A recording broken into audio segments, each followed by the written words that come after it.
You made a choice today that you will not think about again for years. It did not feel like a big decision. It probably felt like the responsible one. Or maybe it felt like the only realistic option, given where you are right now. But somewhere between 10 and 30 years from now, you are going to remember this moment. And when you do, it is going to hurt in a way that is very specific and very quiet. This is the story of the money decision most people regret for the rest of their lives. And the strange part is that almost nobody recognizes it while they are making it. There is a concept in behavioral economics called the impact bias. Daniel Gilbert, a Harvard psychologist who spent decades studying human happiness, discovered that people are remarkably bad at predicting how future events will actually make them feel. We overestimate the emotional impact of good things. We overestimate the emotional impact of bad things. But when it comes to financial regret, Gilbert found something even more unsettling. People do not just misjudge how bad a future loss will feel. They misjudge which losses will bother them at all. The purchases you agonize over rarely become your deepest regrets. The things you quietly postpone almost always do.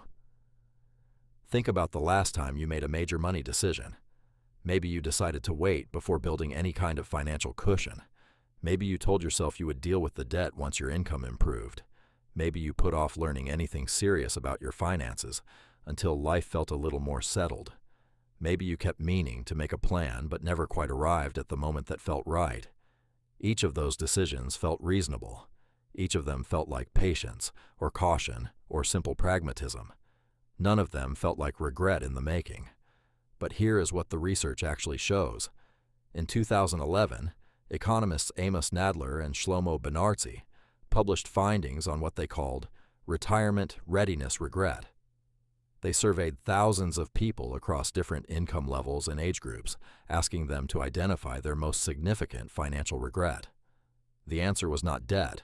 It was not a bad investment. It was not overspending on a house or a car or a wedding. The single most common financial regret across every demographic was not taking meaningful financial action earlier. Not a dramatic mistake, not a catastrophic loss, simply the quiet, reasonable, entirely rational decision to wait a little longer before starting. The research points to something most people do not expect. The cost of delay is not felt as a financial loss. It is felt as a loss of options.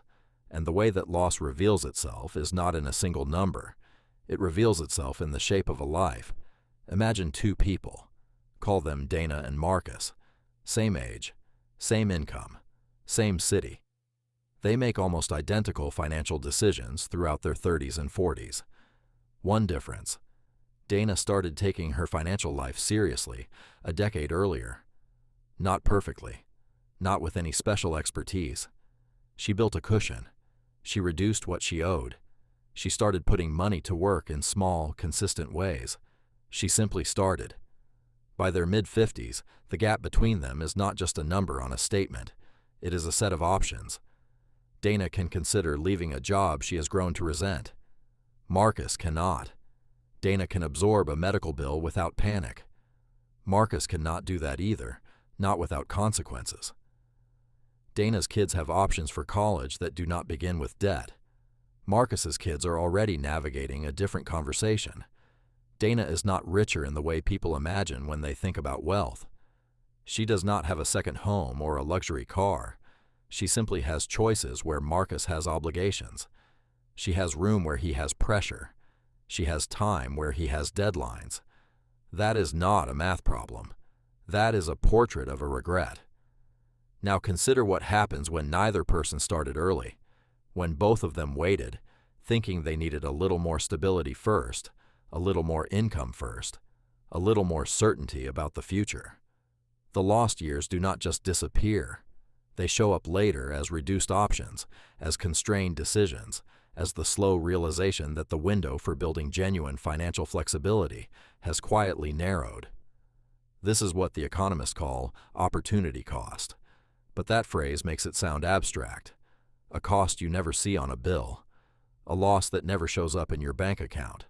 You never watch the money leave. You simply never watch it arrive. Richard Thaler, the behavioral economist who won the Nobel Prize in 2017, spent much of his career studying why intelligent people consistently make this exact mistake. His answer was something he called present bias. Human beings are neurologically wired to overvalue what is happening right now and undervalue what will happen in the future. The present is vivid. The future is theoretical. A quick note before we continue. The biggest financial regrets are rarely caused by a lack of intelligence. They're usually caused by the way we think, delay, and make decisions under uncertainty. If you'd like to understand those hidden patterns better, check out my book Investor Mindset Reset. The link is in the description below. Now let's get back to the video. And so when you weigh the certain discomfort of reducing your spending today against the uncertain benefit of having more money in 30 years, your brain does not run a calculation. It makes you feel something. And what it makes you feel is that the future is far away and the present is real. Thaler ran an experiment where he asked people what percentage of a future raise they would be willing to commit to their retirement fund before they received it. The answer was significantly higher than what the same people were willing to commit from their current paycheck. Same money, different timing, completely different emotional response. Your brain does not experience future wealth as real. It experiences it as optional. And this is where the regret begins to form. Not in a single dramatic moment, not in a crash or a crisis or a terrible investment. It forms in the accumulation of entirely sensible delays. This month is a little tight. Next year I will be in a better position. I want to pay off this debt first. I want to understand investing better before I put real money in. I want to wait until things settle down a little. These are not irrational thoughts. They are the thoughts of someone trying to be careful. And that is precisely what makes this regret so painful when it finally arrives. Because when you look back at 35, or 45, or 55, and you finally start to feel the weight of what the early years could have built, you do not remember being reckless. You remember being responsible. You remember trying to do the right thing. And the right thing turned out to be the expensive thing. There is a study from Vanguard, the investment firm, that tracked financial behavior across thousands of accounts over multiple decades. They found that the single most powerful predictor of long-term financial security was not income level. It was not investment sophistication. It was not even the specific funds people chose. The most powerful predictor was simply when someone first took consistent financial action. Not how much, not how sophisticated, just when. And what that timing ultimately determined was not just a balance, it was a life. It was whether someone at 52 had the financial ground beneath them to walk away from a career that was grinding them down, or whether they had no choice but to stay. It was whether a health scare at 60 became a manageable setback, or a crisis that reshaped everything. It was whether someone spent their 60s with the freedom to make choices, or with the weight of decisions they could no longer afford to make. The people trying to catch up were working harder, earning more, sacrificing more than those who had started earlier. And still they could not fully close the gap. Not because of the money, because of the time. And time had already moved on without them. Now here is the part that makes this particular regret different from almost every other financial mistake. Most financial regrets come from something you did. A bad stock pick, a risky loan, an impulse purchase you cannot undo. Those regrets have a clear cause, a visible moment where you could point and say, that is where it went wrong. The money decision most people regret for the rest of their lives does not look like a mistake while it is happening. It looks like a pause. It looks like waiting for the right time. It looks like being thoughtful rather than impulsive. And then one day the pause becomes permanent, not because you decided to stop, but because life filled in the space where the decision used to live. The car payment arrived, then the mortgage, then the kids, then the years. Shlomo Benartzi, who co-developed the Save More Tomorrow program used by millions of retirement savers, described this pattern as the illusion of the future self. We imagine that our future self will be more disciplined, more financially stable, more ready to start. We treat our future self as a different person, someone more capable than we are today. And so we hand the responsibility off to that person. And that person, when they finally arrive, hands it off again. The future self never comes. There is only ever the present self, deciding whether to start now or wait. There is something else the research reveals that most people never expect. The regret does not just live in the numbers, it lives in the identity. When people in their 50s and 60s describe their deepest financial regrets, they rarely talk in pure dollar terms. They talk about how they thought of themselves, the person who was going to be smarter about money, the person who was going to take care of their future, the person who believed that eventually they would get serious about this. The money became a mirror, and when the mirror finally showed them what the delay had cost, they were not just looking at a smaller account balance. They were looking at a version of themselves they had meant to become and had not. That is a different kind of hurt than losing money.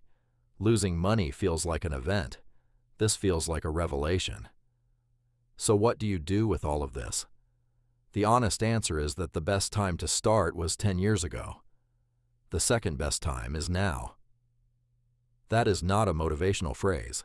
It is a statement about how options accumulate or disappear over time. Every year that passes without meaningful financial action is a year that quietly narrows the set of choices available to your future self. Not because the opportunity disappears entirely, but because the distance between where you are and where you needed to be keeps growing, and at some point, the life you could have had becomes the life you can only imagine. You do not need to start with a large amount. The research is consistent on this point. Starting small and starting now outperforms waiting to start big almost every time. What you are really buying with an early start is not a larger number on a statement. It is optionality, the ability to say no to the wrong job, yes to the unexpected opportunity, and I can handle this to the crisis that will eventually arrive. The number is almost secondary to the habit, and the habit is almost secondary to the start. Daniel Gilbert, the Harvard psychologist who first identified the impact bias, made one final observation that stayed with researchers for years. He said that when people look back on their lives and identify their deepest regrets, the things they wish they had done consistently outweigh the things they wish they had not done.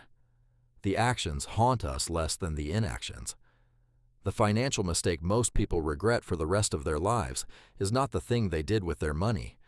It is the moment they decided to wait just a little longer before doing anything at all. And right now, in this moment, you are either the person who recognizes what that wait costs, or you are the person who is still waiting. If you enjoyed this video and want to go deeper, I've created a collection of books covering money psychology, wealth building systems, and financial freedom. Whether you're trying to improve your mindset, build better financial habits, or create a roadmap toward long-term wealth, you'll find something useful. Check out Investor Mindset Reset, Money Systems That Build Wealth, and Financial Freedom Blueprint, using the links in the description below. Thanks for watching, and I'll see you in the next video.